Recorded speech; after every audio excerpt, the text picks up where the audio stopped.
What's going on, ladies and gentlemen? This is yours truly, Staff Sergeant Hicks, hashtag the professional SGL, coming at you live from Fort Lee, Virginia. Listen, it's another great week. Man, I got a couple of shout outs before we even bring our special guests in. But I got a couple of shout outs that I want to shout out real quick. Shout out to Miss Sonia Lawson. You helped me out today. I really do appreciate it. Link me up with somebody that I'm definitely looking forward to getting this individual on the platform. So shout out to Miss Lawson. First name Sonia. And then also, man, I'm probably finna jack her name up, man. Golly. So I'm gonna give this a shot. I want to say his first on Cavitz, HAC, third ESC in Fort Bragg. Shout out to you. Also giving me some valuable information for some people that I'm trying to locate to get on to the platform. Hey, what's going on, Brandon Johnson? I see you checking in. Listen, but I definitely want to shout out those two individuals. What's going on, Battle? Hey, tell my nephew I said happy birthday. So, matter of fact, let me go ahead and shout out my nephew. Tell him a happy birthday. How did he turn today, Lauren? That's bad, y'all. That's bad. But how did he turn today? I'm waiting to see if she's gonna reply back. I know she will. But shout out to my nephew. He turned I want to say he turned 15 today. I want to say 15. What's going on, Nathan Wyatt? I see everybody checking in. Listen, I just want to do those couple of shout outs. I am super excited about today's guest. Listen, if you have never heard this individual speak, he turned 13 today. Oh, I done made him a little older, man. Okay. Nathan Wise checking in all the way from Georgia. What's going on, Nathan? I see you, Mr. Wise. I hope he ain't a sergeant major. But see, you know what? That just goes to show when y'all don't put y'all rank and y'all name on here. Nevertheless, shout out to Mr. Nathan Wyatt checking in from Germany. I appreciate all the support. But listen, man, I just had a couple of shout outs that I wanted to do. I'm super excited about tonight. It's so much going on right now. NCOPD Live is that's right, Masson Wyatt. Yeah, okay. Masson. I ain't gonna blast you like that, but you ain't hit me up like you said you was gonna do. Or did I say I was gonna hit you up? No, I think you said you was gonna hit me up, but I'm still waiting. But hey, he can be 15, start driving his mom around. Listen, nevertheless, just a couple of admin notes before we bring our special guest in. So he got off a little bit late, but he will be in the building. He will still be in the building, but anybody know me, I like being on time, and this is no slight to him. I understand, job calls you have to stay a little bit late, but nevertheless, NCOPD Live is going to still start on time all the time. I will tell you this, coming to you soon, a special edition of NCOPD Live, possibly next week. Okay, I just haven't gotten a date yet, but I heard from the Army G1 today, and they got some new information to be put out about promotion boards, especially for those going to Sergeant First Class. So, stay tuned. I know a lot of people want to know about promotion boards and all of this with COVID and all of that. The G1 has a standing invitation with me. They will be back in the building. So make sure you be watching the page for when the team puts this on the page. But the G1, I did reach somebody did reach out to the team today. They will be back in the building. Okay, next week, yes, one and only Sergeant Major Clark, and I think he brings some other people with him. But we're gonna wait to see what we going to hear from those individuals. That's that. Also, so my battle buddy, look at this, y'all. Look at this. Look how much people love NCOPD Live. My battle buddy, Sergeant First Class Patrice Williams. Look at this, man. Oh my goodness. So I love this thing right here.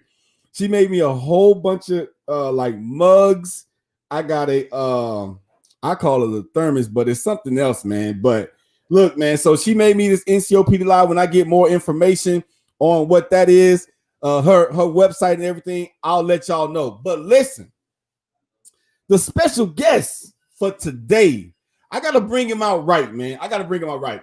When I first saw this individual, his energy, his way of speaking, just his whole demeanor. You know, there's certain things that people just got it. They got the chemistry, they got the vernacular, they got it all. Well, this individual right here, my special guest, is none other than the one and only Sergeant First Class Christopher Jackson, NCOPD Live Team. Go ahead and bring him out.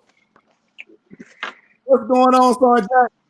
Hey, what's going on? What's going on, man? Hey, these time zones got. He got his mic muted, but you know. Yeah, these time zones got me. Can you hear me? There you go. I got you. What's going on, man? Hey, I just got off work. These time zones got me jacked up. I still thought I was on the East Coast. I'm in Texas right now. Hey, man. Hey, listen, I understand, man. But listen, man. So how you doing, man? How you doing today? Oh man, I'm always pumped up, fired up. It's another blessed day. Breathing this good air, walking in purpose. So, hey, okay. No day is a dull day for me. Okay. Now listen, man. So so first of all, man, before we even get you on the show and get you to talking about yourself, man, I know you already see, man. You know I got something up my sleeve.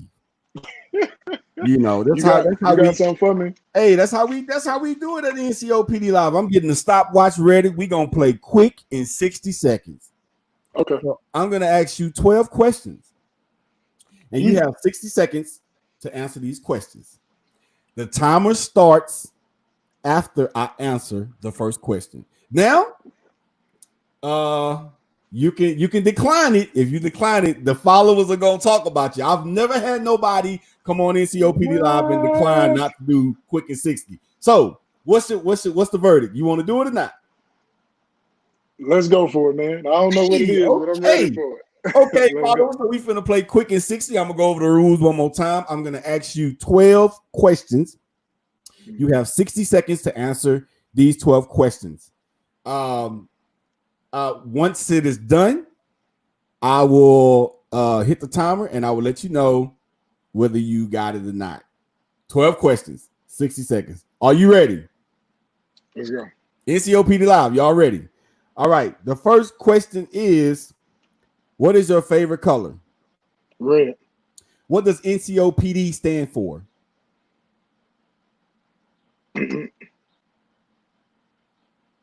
Platform for folks to share information and uplift one another through professional and personal. The acronym. What does NCOPD stand for? NCOPD. NCO Professional Development. Okay. Favorite NFL team? Texans. Who is the current SecDef? Oh man, you put me on blast. I don't know. I should know. Okay. Who's your favorite NBA team? Lakers, because LeBron now. Okay. Yellow plus blue gives you what color? I don't know. How old is the Army? Huh? How old is the Army? 245. Favorite duty location? Hawaii. Competence, commitment, and? What'd you say? Competence, commitment, and what else? Excellence of character, one of them. Okay. Who's your favorite Army value? Loyalty. Favorite author? John C. Maxwell. Favorite hobby? Reading. Favorite vacation spot? Hawaii.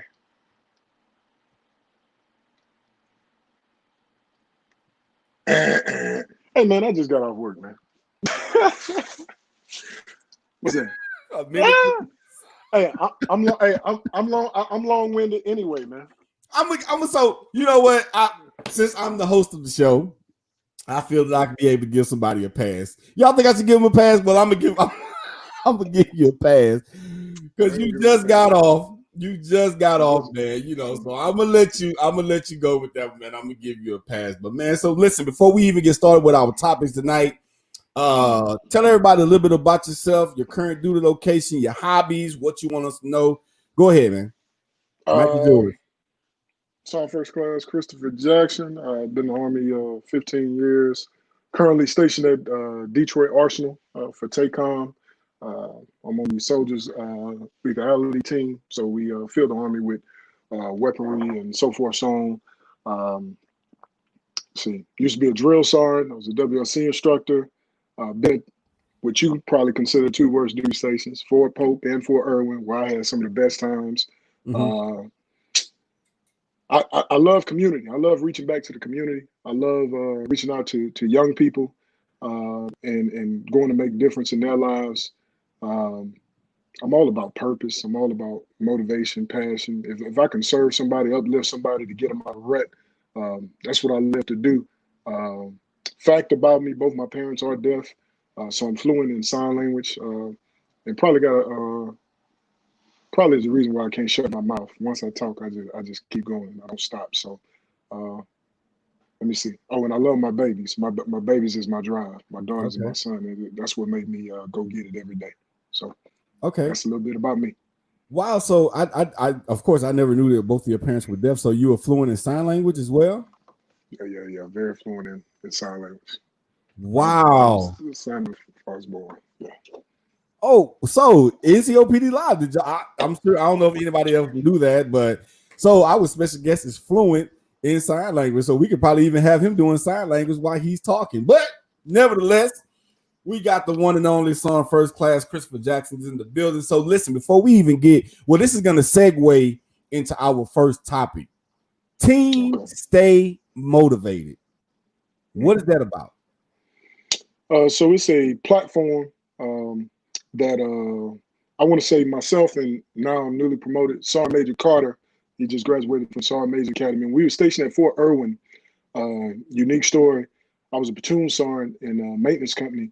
And so what I used to do, even when I was a WLC instructor in Korea, I used to send these motivational texts every morning from John C. Maxwell, Peter Drucker, Les Brown, whoever.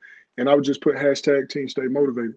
And so at the time, I was a staff sergeant, and Sergeant First Class Carter at the time was coming to take over my platoon.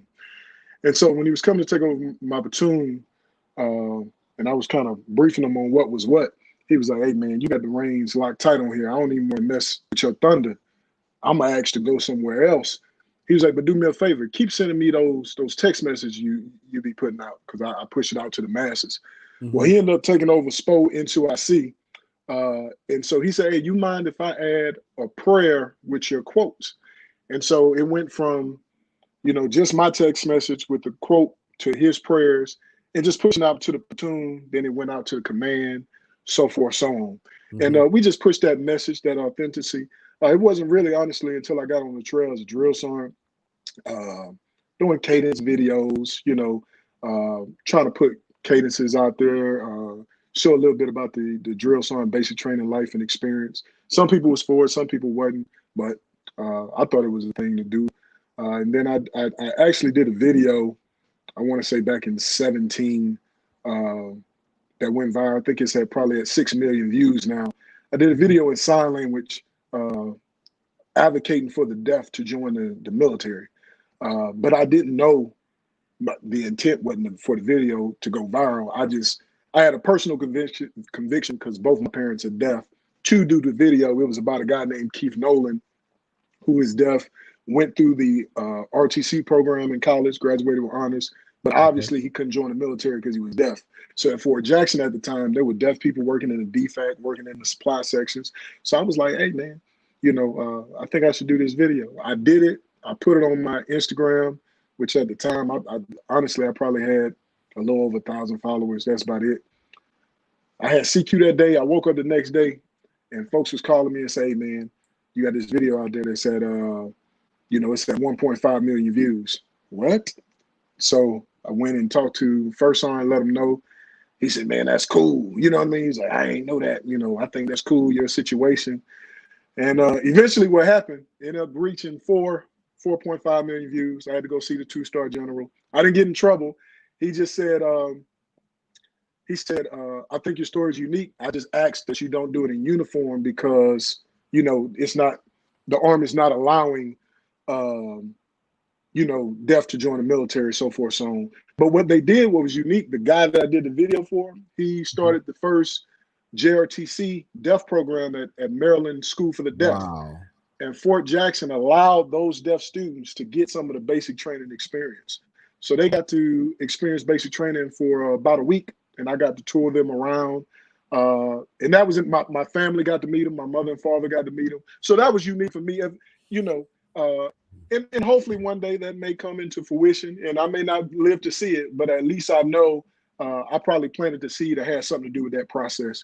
So that video, and I think somebody put, Cadence, and then my Cadence videos were going viral too. I think on YouTube, they're probably at 2-3 million views, things like that. So just love rocking the mic. That's my thing, you know. Fort Lee, the home of the Cadence, so I get it in. Hey, Fort Lee, you better hear it. Say, so look here, man. Yeah. So I have a Cadence challenge that I do every summer. You know, it's been about a good 2-3 years now. I don't participate because I don't want nobody thinking that, you know, I mean, but I mean, hey now, I mean, you know, I might have to give you a run for your money. But before I say that, I'm gonna go YouTube Jackson Boulevard cadences. I need to see what I'm up against. Hey, look, all you got to do, go on YouTube and type in top 5 Army cadences. It's 5. And you on there? I'm in 2 of them. Oh, okay. Well, I ain't never shot no video on YouTube, put it on there, you know. But I mean, I guess I'm messing with a celebrity, so I might want to watch what I'm doing. No celebrity. I'm small stuff, man. Small things to a giant. Man, so listen, man. Talking about motivation and everything, man. The first topic I want to talk to you about is motivation versus false motivation. Where do you stand on false motivation? I think false motivation in some circumstances is necessary, probably, but it is short-lived. It's temporary. You know, it has no significant purpose other than to probably push others to accomplish a certain task. You know what I mean? But it won't help to reach a certain goal. You know what I mean? I think false motivation is a withered flame. You know what I mean? Yeah. Is you know, real motivation gives people the drive and desire to want to execute a task or reach a goal on their own. You have planted that seed and they want to do it because of how you influence them, versus a false motivation is something like, hey, we got to move this from over there. You don't want to do it. Hey, if you do this, you know, I don't know, take y'all out to eat or something stupid, something small, you know what I mean? But false motivation is withered. I can't do false motivation. I got to do authentic and real. You know, that's everywhere I've been. If you didn't hear me say earlier, I've been at Fort Polk and I've been at Fort Irwin, both duty stations where I was at. When I first got there, folks say, man, this joker alive in 5. They say, hey, I give you a month, you gonna calm down. 6 months later, I say, hey, I ain't stopped yet. Where we at? Still going forward. Still going. And all they say they say, okay, this is how he is. This is my professional opinion on false motivation, and I want to kind of see what you think about this. So I wouldn't accept a false $5 bill from anybody. So I definitely wouldn't accept false motivation. And you said one thing about it is because it's not genuine. It's only temporarily to serve a purpose. So when you have a person that's giving you true motivation from the heart, from the core, it's just, in my opinion, that it just seems different when it comes from the heart and when it comes from the core versus false motivation. What are your thoughts? Yeah, I think it's infectious. I think it's like sort of like, you know, from a tree you can make a million matches, but all it takes is one match to burn the forest. And so I think that's what genuine motivation does. It's that contagious that even in a hostile environment, even when you're around a group of people that's not motivated or don't care to be motivated, eventually your motivation, because it's who you are, and because you're genuine in it, it'll rub off on others. And no matter what environment you're in, you have to be a thermostat and not a thermometer. And so I think you keep that core temperature of motivation, and it's a game changer. Okay, I want you to elaborate a little bit more on this thermostat and the thermometer. Break that down for me. Okay, so long story short, a thermostat, of course, adjusts with the temperature. So what a lot of people do, they get to a new organization, they get to a new job, they get to a new environment, they sit back and observe and see what everybody else does, and then they do the average thing. I'm just going to fall in and do what they do. I'll rise. If it's hostile, I'm going to be hostile with them. You know what I mean? Whatever they do is what I'm going to do. But thermostat is you come into that environment, you know, with whatever you have inside your cup. You know what I mean? Whatever's inside that cup, that's hot. That's what. So when it's -20, baby, I got that Houston, Texas weather. I can't stop. You know what I mean? And so what that does, I harvest whatever that is for me. And if you get close to me, if you get close to me, what happens is it'll rub off on you. It's gonna rub off on you. Talk about it, man. Yeah. So it changes. It changes your thermometer thinking into my thermostat living. So okay, so let me throw this at you, man. So speaking of motivation, and we're talking about the thermostat. What advice would you give on leaders when they come into a situation like that? A soldier that's unmotivated or just going with the flow, keeping it in context with being a thermostat. What would you tell leaders of how to propel individuals to be motivated or be that thermostat?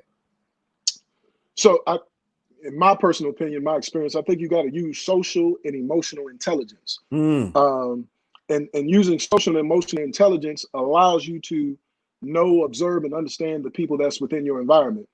And you may not have the understanding or know the knowledge to execute or have the ability to influence this person to do what they need to do, even when they're unmotivated. But guess what? Excuse me. But you know someone else that has the ability to influence and motivate them, right? So you got to find a common task. You have to find a common goal within those individuals, right? And you put like-minded people together, and then you have to speak life into folks who think they're dead. You know, that's why a lot of times you need folks who see the potential in you that you don't see in yourself, right? And so, you know, when I come up on somebody, it's the only situation that I know how, and I stand on this is what I believe. One of the things that I understood as a drill sergeant that I learned about leadership was everybody doesn't lead the same. Everybody doesn't lead the same. And you don't have to like how I lead, right? But I think we should respect how we all lead, right? Because all our leaderships collectively knit together creates a blanket of success and an umbrella that covers all the soldiers within the organization, right?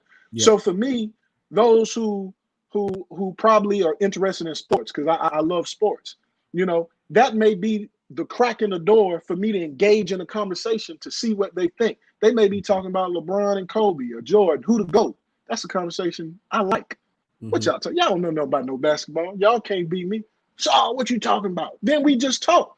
And then from that, I can use that little bit. All I need is a coattail. If I can use that coattail, I can flip the scenario and place it on leadership and say, well, why don't you be that change? I think this is what you have in you.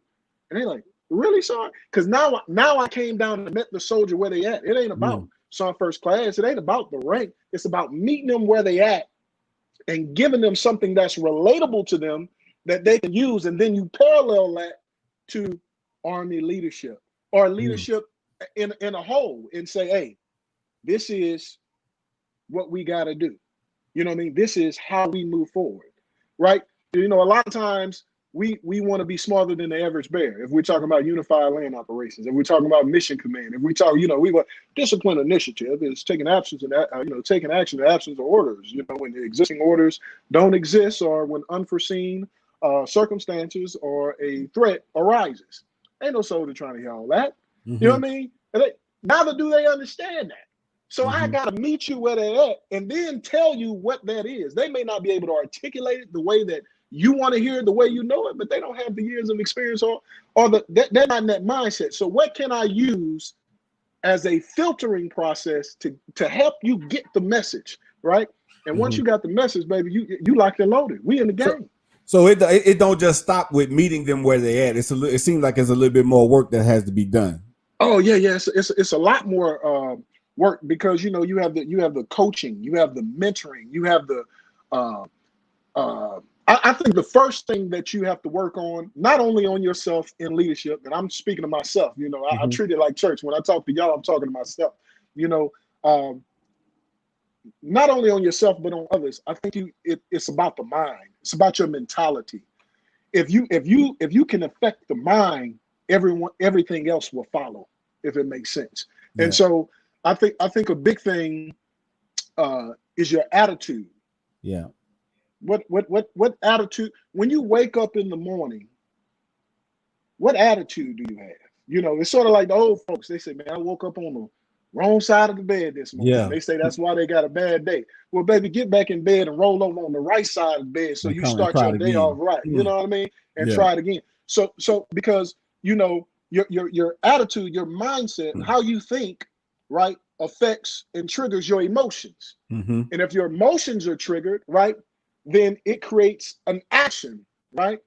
And it creates that action, which, depending on how consistent you think, however you think, then it becomes a habit. So then you have to ask yourself, what are you thinking? I question people, who always mad, or always got something going on, and they just down and out. Man, hey, what do you think about when you wake up in the morning? Well, I got this, that, and going on. Well, what do you have good that's going on? I ain't got nothing good. My bills due, but you breathing though. But you breathing. But you got clothes on your back. You got shoes on your feet. You ate today, right? Let's take your situation. There's somebody else somewhere else in the world that has less than you, that's going through more than you. You got something to be thankful about, and so not that I won't bring it down and say hunt the good stuff, but there's always something you can be thankful for. There's something that can help you drive through and be fired up. Yeah. I think we lost your volume. You good? You got I'm good now.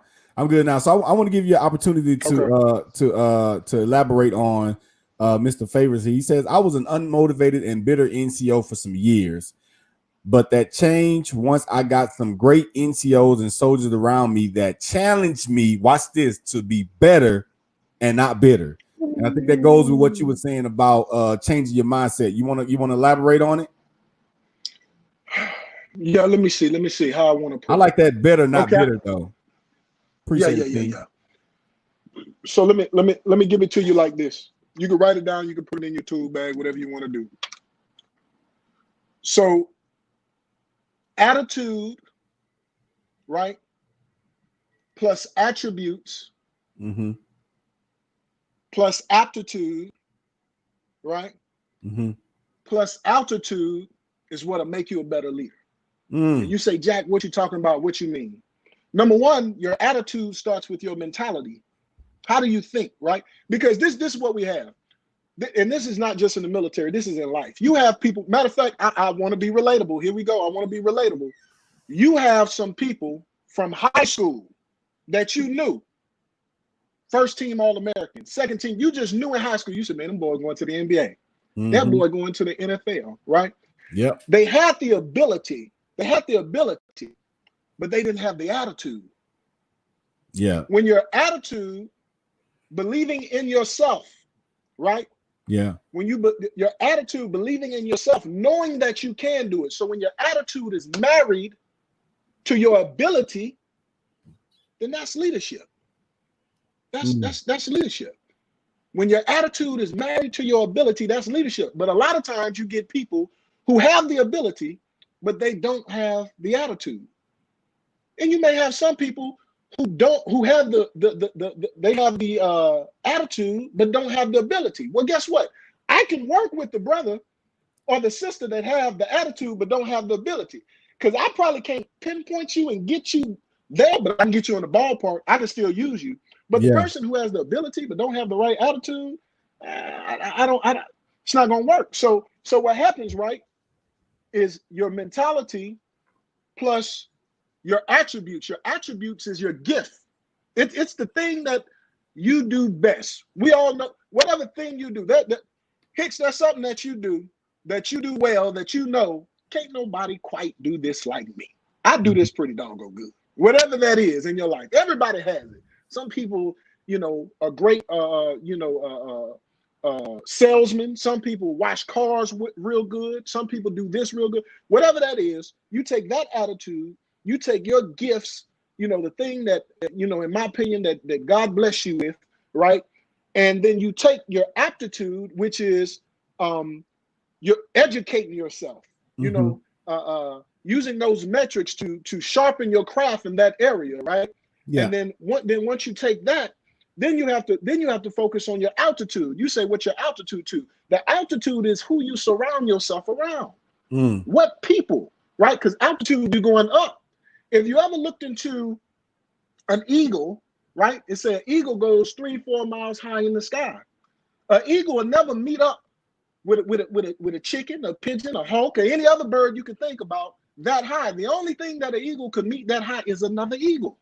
So you have to ask yourself, who am I surrounding myself with, right? I give you another one when it comes to altitude, right? If you take your social media platform, right? If you take your Instagram, your Facebook, your Snapchat, Twitter, whatever it is, right? And you take 3 goals that you set for yourself for 2020, right? You say, I'm going to accomplish these things, right? Write them on a sheet of paper to the right side. And I want you to write down how many friends you got in those categories and all those social media platforms.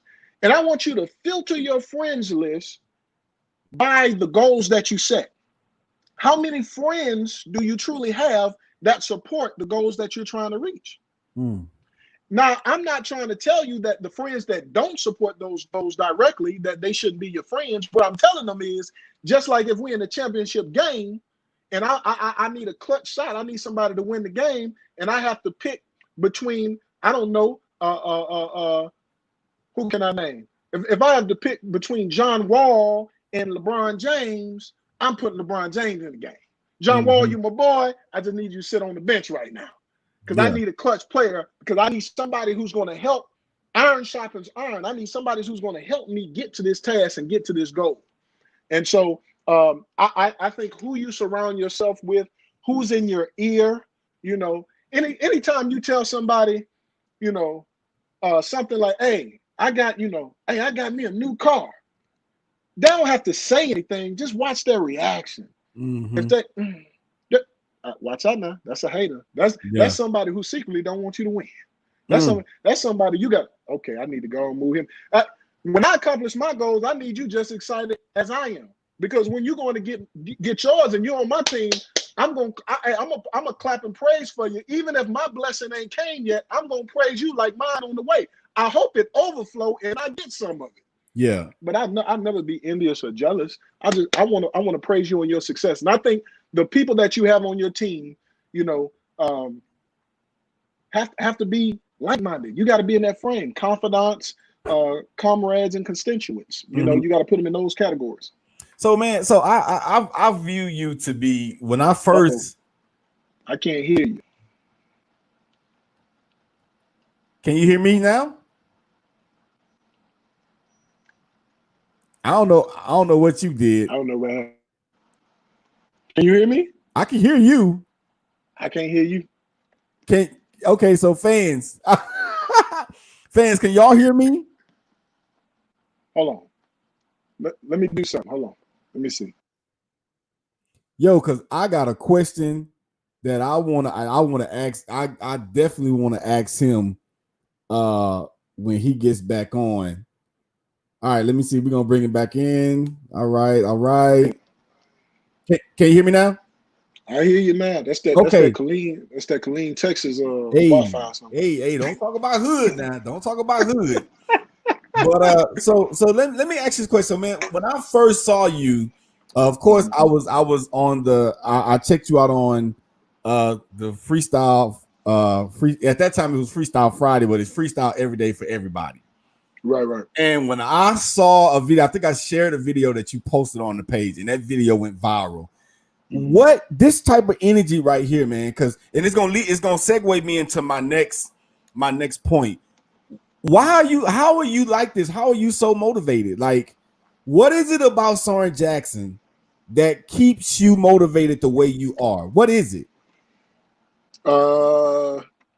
It probably sounds cliche to a lot of people, but I don't know nothing else, y'all. So forgive me if the message ain't for everybody, but you know it's for somebody.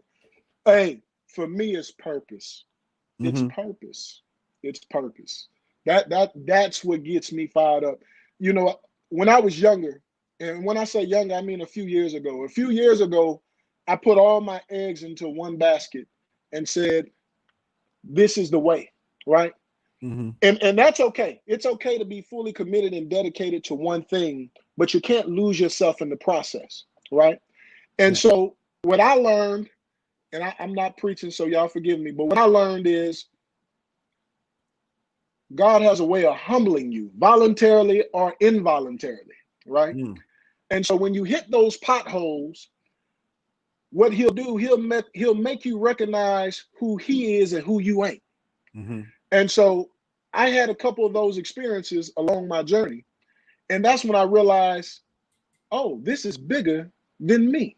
This ain't got nothing to do with you, Jack. Everything that you deal with has to do in blessing and uplifting somebody else. So even when you don't feel like doing it, and my drill sons can relate, especially my single parent drill son, that when you don't want to get up at 04 because you got to wake these soldiers up at 05, I don't want to do it, but I got to do it, right? Because I know my face waking these jokers up and bringing that 100%, that 110% fire is going to inspire somebody else. Just like Michael Jordan. If you remember Michael Jordan, where they say everybody want to be like Mike, them Gatorade commercials, when he go for the layup, he had the tongue out, right? Steph Curry shooting in the gym. Steph Curry got to go in and shoot. He's shooting half-court shots, and it's a kid that's sitting on the bench that's watching him that say, I want to be like him. I want to be that. And anybody when somebody say, man, I want to be like you, it's no. I want you to be better than me. You just the gateway. I just want to plant the seed.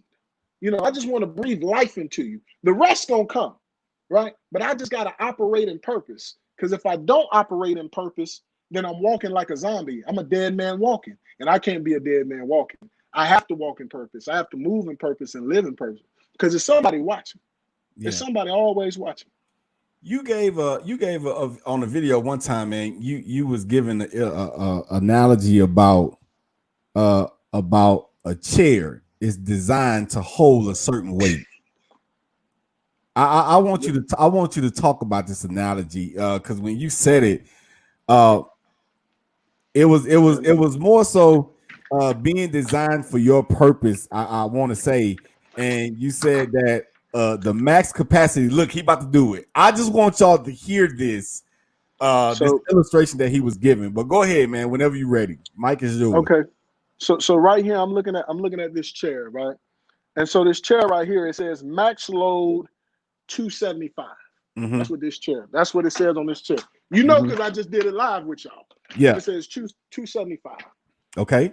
What I understand, obviously nobody walks into the room and looks underneath the chair to see the max capacity it can hold. We just see the chair with 2 legs, 4 legs, and we just sit down. But as I was moving the chair in my house, I folded the chair and I just so happened to look, and it said max load 250. And I said, man. So this chair is designed to carry the weight. It's designed to carry a max load of 250 or 275 in the 275.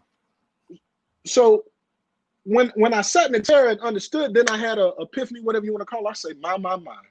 The way that you and I are designed. See, no one is designed the same. We are all designed differently. And no matter what you're dealing with or what you're going through in life, whatever the trial, the tribulation is, whatever the setback, whatever the doubt, I don't care what it is in life. And you say, I want to give up, I want to quit. Some folks, want to commit suicide, honey, I come to tell you, it's meant for you, right? You're designed, you're built to carry the weight, right? Because this is what I understand about when we're dealing with stuff in life and it comes at us. You're in that circumstance not by mistake. You're in there for a purpose, right? And why you want to give up and quit, just like I recently said, that's somebody else that don't talk. Somebody else that's over there watching you, secretly going through the same stuff you're going through, if not worse. And they watching you saying, if he quit, I know I can't do it. If she give up, I know I can't do it. But when you're built to last, that's what, when I say GBMLT, that's what that meant. God built me like this. That's what that stands for. So when you know how you built, when you know how you design, right? Listen. You getting me started, man. I don't like. Come on, man. That's why I got you on the show, man. Listen. We're all uniquely designed, and none of us are designed to fit in. I just want to tell somebody that nobody's designed to fit in. Think about it. The law of gravity is what? What go up must come down. Must come down. But listen, there's some brothers called the Wright brothers. That they put their smart minds together. They got this motor. They put some wings on. Way far. My intellectual capacity came, but they came up with something that could defy gravity and put you in the air for long periods of time to withstand the turbulence, to withstand the winds. But they say gravity. No. The way that they built the plane, that same way that they built the plane is the same way that you develop, right? He said, for Hicks, I got to put this in him, and I'm gonna do this to him because see, the storm gonna come, but I need to strengthen his wings to help him get through this. See, he don't know it yet. Hold on, I got to make some more storage capacity so he can carry, these bags. I know, and I got to put more seats so he can carry more weight. You built and you're designed that way, right? And let's not talk about the plane. This is why I say you're not designed to fit in, and this is a society thing. Don't laugh at me. Don't laugh at me. I thought about this yesterday. If you go to the car dealership or wherever, and you purchase you a Corvette or Bugatti or whatever, Corvette go what, 200 plus? Bugatti 200 plus. 200 plus. Man. Even your average car, probably go what, 140? 140, 175, give or take. Right, but we want to go super fast, right? Hey, I don't want the average car. Give me a Bugatti. I need a Corvette. I want to go 200 plus. But you out there trying to buy a Bugatti. You out there trying to buy a Corvette. You out there, because you want the fast lane. But guess what? The speed limit says the fastest you can go in Texas is 80 miles per hour. Yep. Why would you allow me to buy a car that go 200 miles per hour, but the speed limit is 80 miles? Man, you're not fit. You're not. So anytime that they try to put you in a situation that you say, I'm not meant to fit in. Yeah. I'm not. Folks say, oh, well, he doing something different. She doing something different. That ain't how you do that. Look, whatever you was called to do, many are called, but few are chosen. That's what you do. That's what you operate in. You're not. I know the speed limit say 80, but baby, if you got that 200, maximize your potential. Put your gas. Hey, go now. Don't get me wrong. Now, you got that 200. There's some risks associated with it. Some risks with it. There's some risk with that, but you got to be a risk taker if you want to be successful. You got to be a risk taker if you want to head on the incline. You know what I mean? If you want to go up top. So, see, this is what I'm talking about, man. When I talk to you about, we've had some conversations. I think the first time we talked on the phone, I think we ended up talking like 30, 45 minutes. Like I had never met you, never known who you were, but we talked on the phone. And this is the type of motivation that I'm talking about. And I want to transition to the next part because you're giving that motivation, but there's somebody out there that's like, you know what? I hear you, Sergeant Jack. I got you. But how do I keep being motivated? How do I keep going forward? How do I keep pushing when I always got haters on my character, coming after my character? What do you say to them? I'll say this to you. Hey, haters. We all deal with them. We all have that. Somebody watching right now, and you got haters right there in your chain of command. You got a hater in your squad, in your platoon, somebody on your staff. Mm-hmm. It's a hater somewhere. It may be haters. Yeah. But I would tell you, I would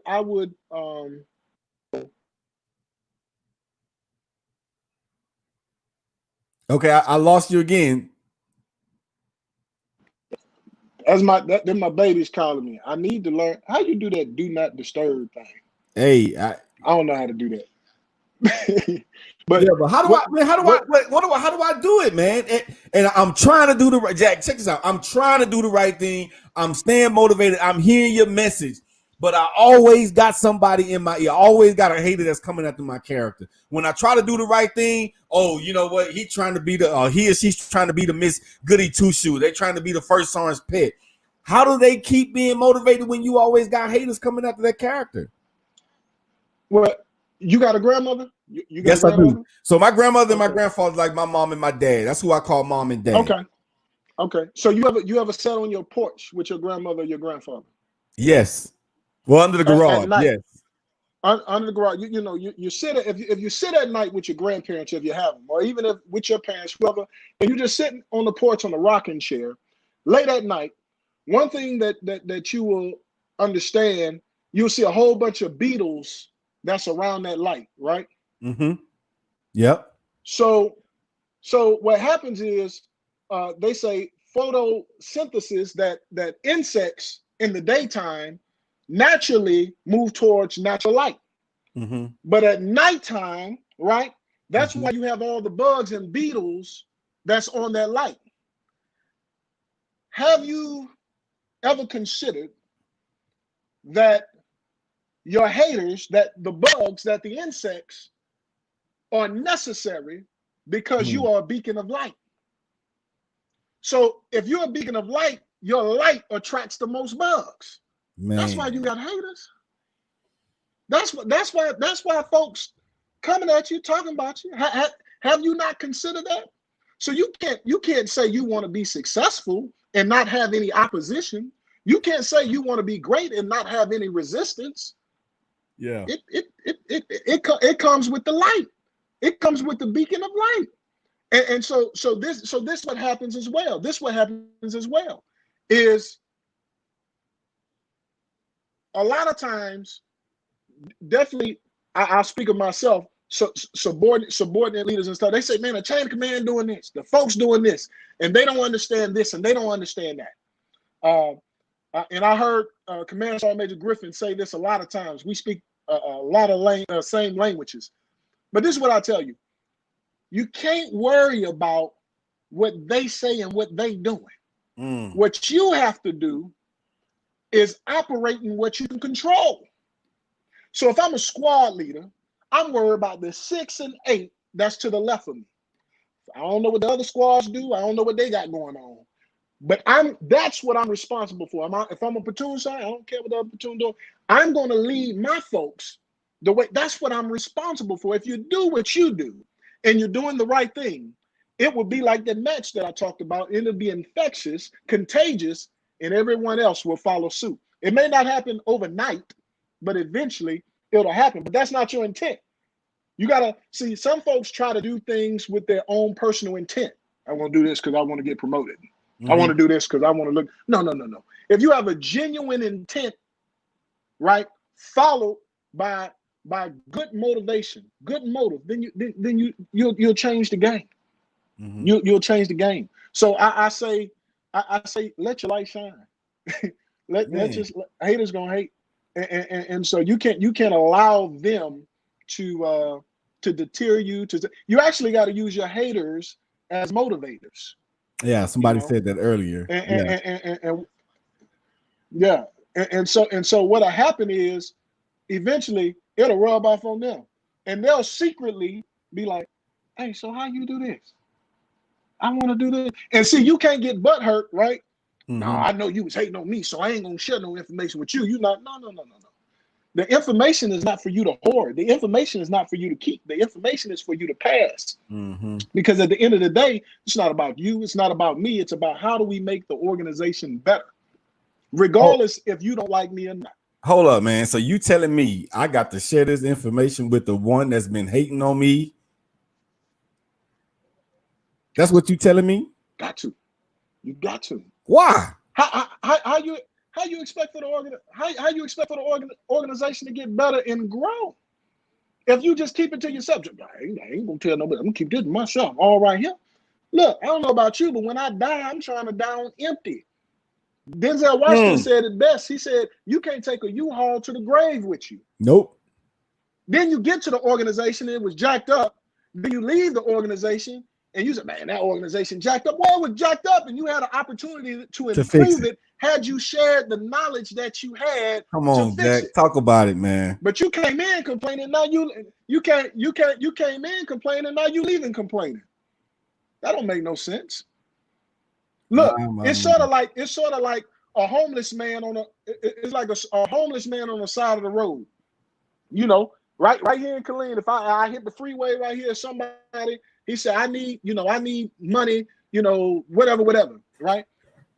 The intent in me giving him the $5, the dollar, the $10 is that he'll use it to do something that'll better his situation. I need you. Get you something to drink, get you some personal hygiene. That was my intent in giving it to you.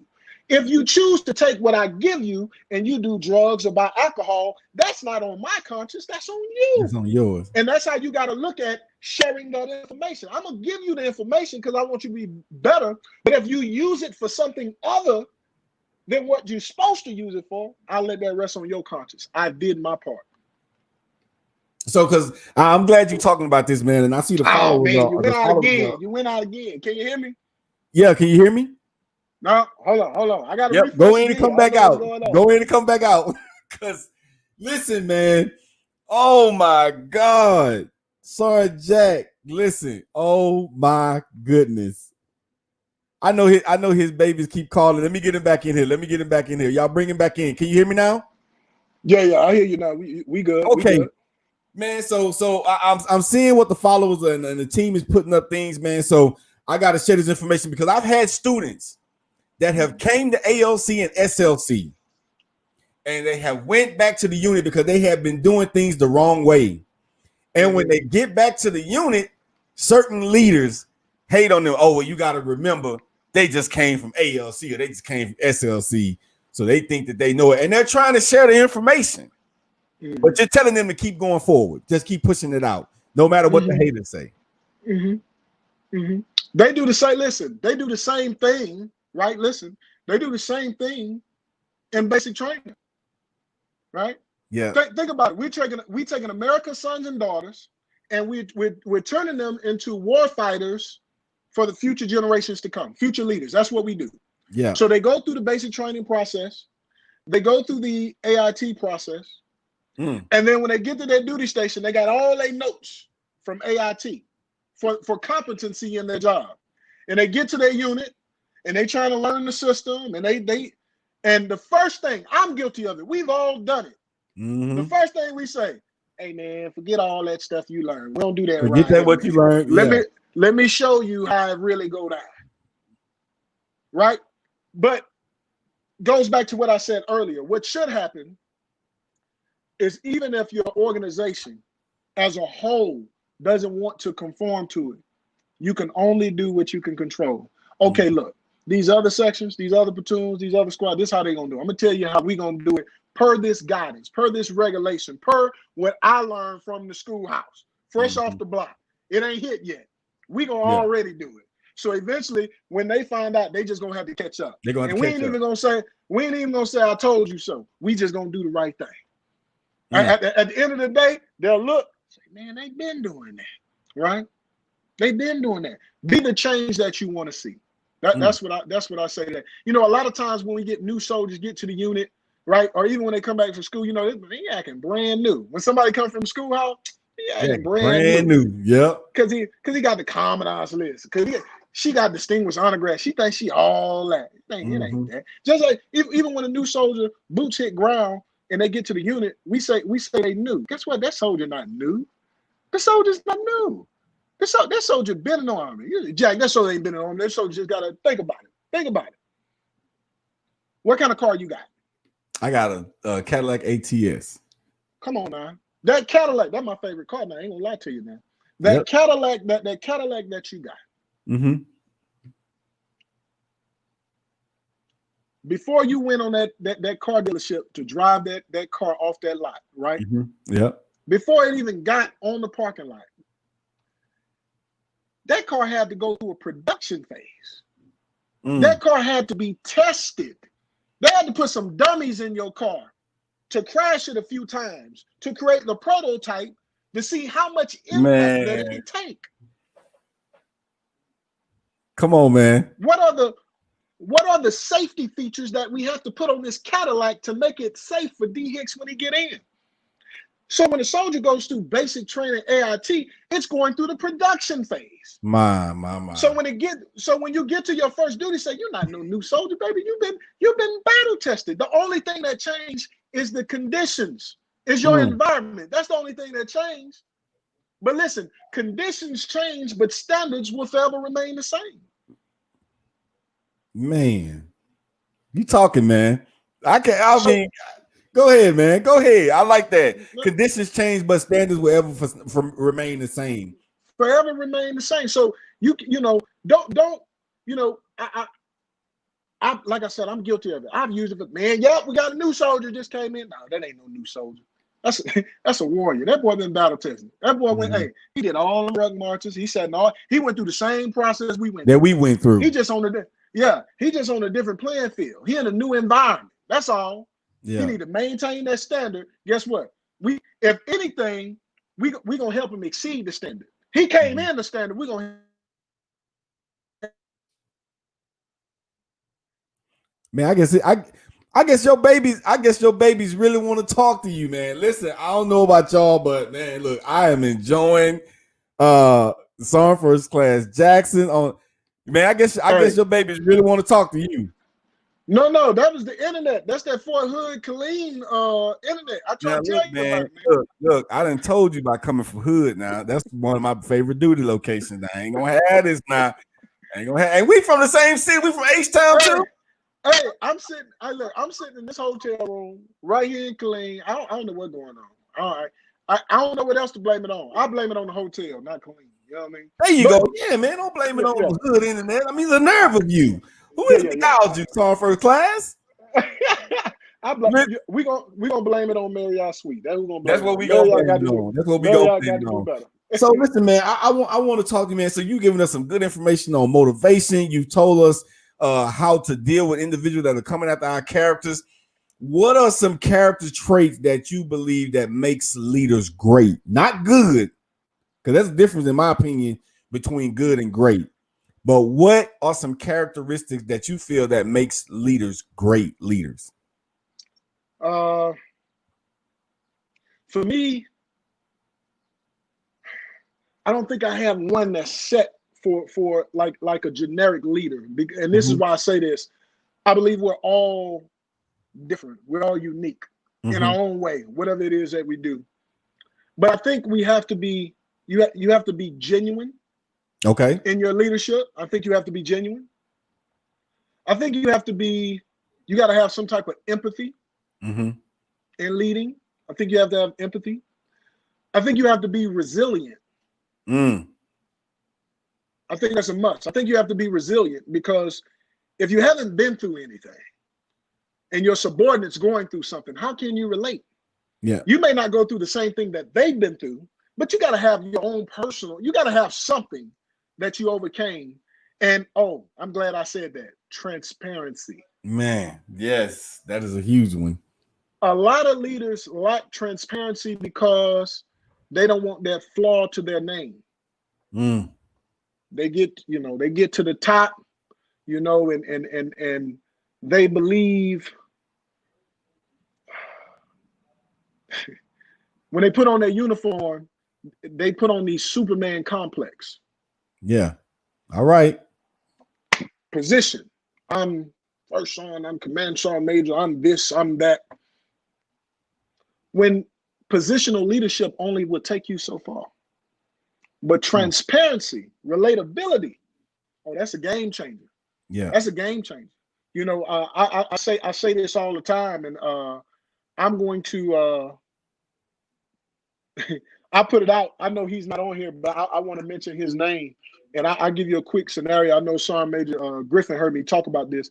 One of my Sergeant Majors that I had at Fort Irwin, California, his name was Sergeant Major Kenneth J. Reynolds, a 912 Alpha type. He's retired, but you know, he had a select few of us. Well, he opened it to everybody, but only a few people showed up to get some mentorship from him, you know, daily or whatnot. And one thing that happened, and I was shocked by it. And I'm not saying this is unorthodox, but I'll tell you what it did for me.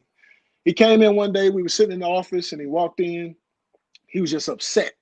You know, he got the cussing and going on. He was mad. I was like, Sergeant Major, I need to leave. No, you sit your ass down right now. Okay. So I sat down.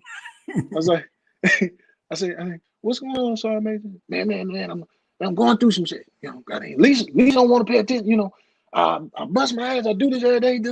And he has some.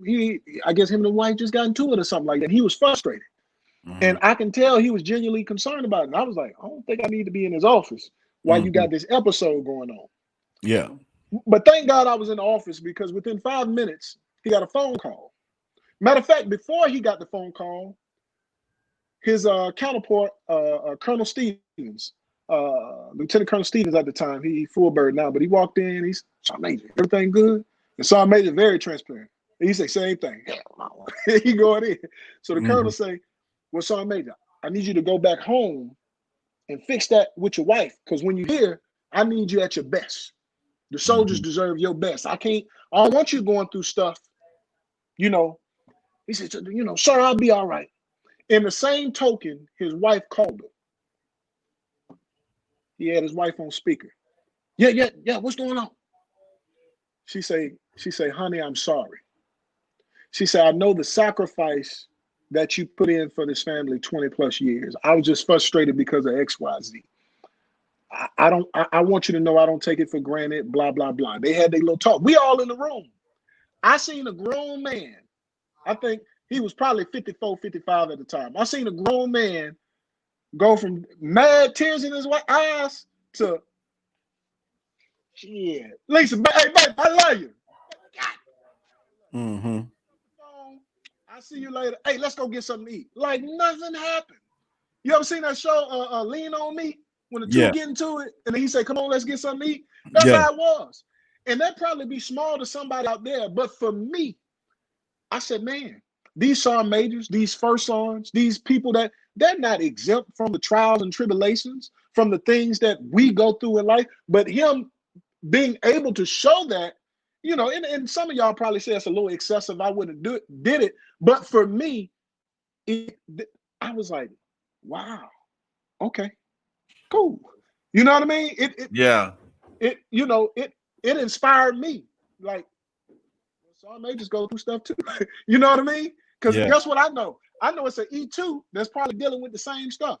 There's wife saying you in the field too much. 21 days out the rotation, then you get a 3-day and the 4-day, you know? But him showing that, and I can use that story when it's a soldier down there and say, hey, so maybe go through the same thing. And this is what I liked about Reynolds. I can get a soldier with the same situation and tell Sergeant Major, and he would tell him, oh, you ain't talking about nothing. I went through that too. Let me tell you. And with, you know what I mean? Yeah. And I'm not saying that that's the way. I'm not saying it's unorthodox, but I'm telling you that transparency, that leading by example, that wall you can see through, that was everything for me. Yeah. You know, that was everything for me. You know, Man. so listen, so before we even go into closing remarks, I want to give you at least 2 minutes to just give some words of encouragement for people that may be going through some stuff right now, man, because I do truly believe you to be a motivational speaker. We're gonna have resiliency on next week. MRT is gonna be in the building next week, young upcoming staff sergeant. But just something that's off the top of your heart, man, for people that's going through it, especially with what we're going through right now. What is your message to those individuals that are looking for a way out or just a way to express themselves? Mike is yours. So when the trials and tribulations of life come at you from every side, when you feel like your back is against the wall, when you feel like you're stuck, when you feel like you want to give up, the number one thing that you have to do, you gotta, it's cliche, but if you remember watching The Lion King, and and somebody had to look in the water, and Rafiki told him, he said, look closer. harder. Yeah. Look harder, right? Yeah. You got to look harder. You got to look deep within inside yourself, and you got to know who you are. You got to know that you're the queen. You got to know that you're the king of your own. Stop comparing yourself to somebody else's success. Stop feeling like you're behind the power curve because you didn't get promoted or you don't got the new car. You trying to keep up with the Joneses. And the question is, who are the Joneses? We don't know. The Joneses don't exist. It only exists in your mind. When you move in purpose and you know who you are, and even when your back is against the wall, at the moment that you want to give up is the moment where you're at your best. Because just like a caterpillar goes through the metamorphosis phase, when it's hung upside down of a branch filled with liquid, it's in your struggle. It's in your dark. There's a quote that says, the darkest hour of the night is right before the breaking of the day. But you got to get through the night. So in that night, just like that caterpillar, that's when your legs start to form. That's when your wings start to develop. And it's the thing about your wings. When your wings is developing, let's say one of my daughters walked up and seen a cat. You can't cut that cocoon because you want that butterfly to fly to it. You can't do that. Because you have to go through it. You were designed to go through it. If I cut it too early, the wings will be too weak and feeble for you to fly. So you got to stay in there a little bit longer because your wings got to develop to withstand the opposition. But you got to stay. You got to stay in the fight. You can't give up. And I know we got injustices and things like this going on in the world. My saying to that is, implicit biases result in explicit actions. And so, look at what you can control. And when you know who you are and you know where you can feed into to make it better, then you last thing I'm gonna say, I told you I could talk forever. Last thing I'm gonna say, it's sort of like what's your favorite cake, man? What's your favorite cake? So if I'm not a sweet person, but if I had to, I would say lemon. So a lemon cake. Yeah. Well, mama make it. Mama make it. Not that store bought, but yeah, well, mama make it. Yeah. A lemon cake, there's a few ingredients you gotta have to make a cake, right? You need some salt, you need some flour, you need some oil, you need some sugar, you need this, you need that, right? You need a little bit of this, did that. Anytime in an organization, the way I want you to think in terms of leadership, find out what ingredient are you. You can't have too much flour because it ain't gonna come out right. You can't have too much oil. You can't have too much sugar. You're gonna catch diabetes. You can't have too much whipped cream and frosting. It's gonna take away from the authentic taste. What you have to figure out, what ingredient am I?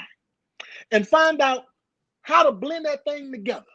And when you blend it up just right, and you put it in the pan, and you put it in the oven at 350. Woo! And you bring that thing out, and just the right amount of whipped cream and frosting and sprinkles on there, that thing come out right. So you got to realize that it's bigger than you. It's not about you. It's about servitude leadership.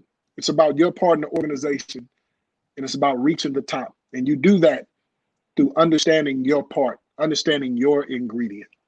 Okay, that's what I got. So man, the team just texted me. They in the back over here on the live, but they have a question that they want to bring up. They want you to, if you got time to answer it, go ahead and bring it up.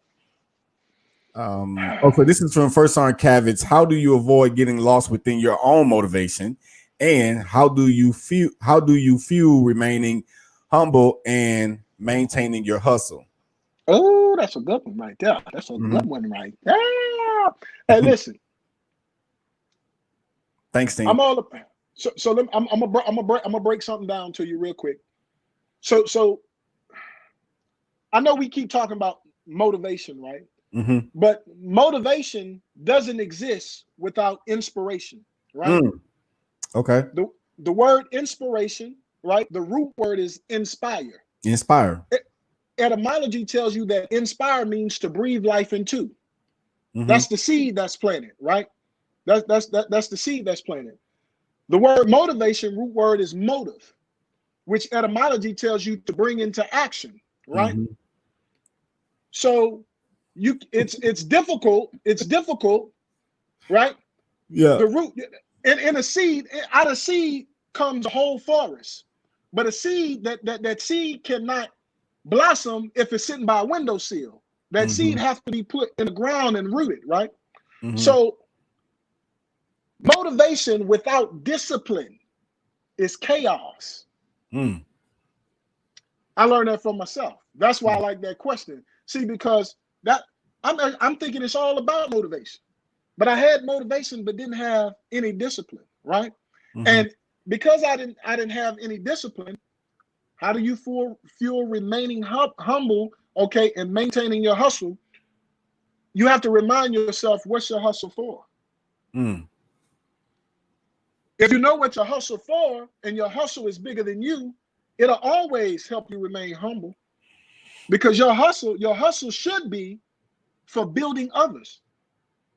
Yeah. That your fuel should be, how does this gift, how does my hustle helps the this is true leadership. Developing somebody else to take your place. Yeah. That'll humble you. That'll humble you. That'll Yeah. that'll humble you. That'll humble you. But a lot of us don't operate that way. Mm-hmm. A lot of us operate from a place of, I don't want him to catch me. I don't want her to pass me up. But Mm-hmm. if you operating from servitude leadership, you don't care, because you understand that it's bigger than you. Mm-hmm. So let me give this knowledge. Let me feed this knowledge. Let me pass it to somebody else. And for me, I can only speak for me. For me, it's the at-risk youth. It's them young brothers and young sisters I see out there struggling. It's those soldiers that I see that probably lost their way and folks want to give up on them. Say, Mm-hmm. let's chapter them out the army. I'm the guy that say, hold on. Let me be the last line of defense. Give me some time to talk to them. Yeah. Let me try. That's just Jack. You Yeah. call me Candy Drill. You can say what, but that's just me in nature. It ain't got nothing to do with army for me. It's just how I am as a person. If I'm As a walking in person. the mall and I see a young blood, with his pants down, and he's sagging, I'm gonna say something to him. Hey, young blood, come here. Let me holler at you. Yeah, what's going on? Hey, man. No, you better than that. Let me talk to you. Let me tell you. And then I'll share a story with you. And after we talk, they said, man, appreciate that, man. I needed that. I ain't know. Whether they gonna continue to sag or not, I don't care. But I planted the seed. But the What seed was seed planted. do I Yeah. plant? The seed was planted. And so that's for me, that's what fuels me. That's what keeps me hustling, because I know it's bigger than me. When it's just about me, as I said earlier, when it's just about Jack and Jack head get big and I say, oh, we made it. God say, oh, you made it, huh? Okay. Boom. Do, do, do, do. Let me knock you back Never down. mind. No mind, I ain't make it. It was no mind. Never would have made it. All right, go on then, man. Go on. Let the tools go. You gonna give a little sample? Shoot. No, but Listen. I'm just, Listen, y'all. We've I'm never just, had somebody just break out into a tune on the NCOPD live. That was the first. no. I'm just saying. For me, anytime you get too full of yourself, Mm-hmm. you'll have to go through a humbling process. And Yeah. so I rather it be voluntarily than involuntarily, because Yeah. when you involuntarily got to go through a suffering process, whew, it ain't Yeah. no good feeling, but it's necessary. Man, listen. So I'm gonna give you opportunity for closing remarks, words of gratitude or whatever, man. The mic is yours, man. Hey, so I want to thank all the leaders that I had, past and present. Definitely got to give a shout out to my NCOs from 25th ID, Hawaii, Wheeler Army Airfield, St. Louis, Platoon Sergeant, Missy May. Man, that 209, that foundation of leadership, uh, set it up, run them. It's too many people to name. But Sergeant Major Price, the whole Freestyle Everyday crew, Hurricane Halliburton, Mega what? Estrada, Yeah. Sergeant Major Griffin, my boy Mean Machine Green. Let's talk about it. Yeah. Jinx and that whole crew. This is another thing. I'm blessed to be put in position to be around people at the right moment and the right time. I didn't ask for it. It just came about. Mm-hmm. And you have to understand and recognize when you're in those positions. And I can truly say God has placed me in positions to put me around the right people in the right place for whatever reason. But I know the fruition is on the other side. So any and everybody that has something to do with my success, even if you had something to do with my downfall, I thank you and I thank you and I thank you because it was necessary for me to be where I'm at today. And I can't stop and I won't stop. Yeah. Y'all know the message ain't for everybody, but you know it's for somebody.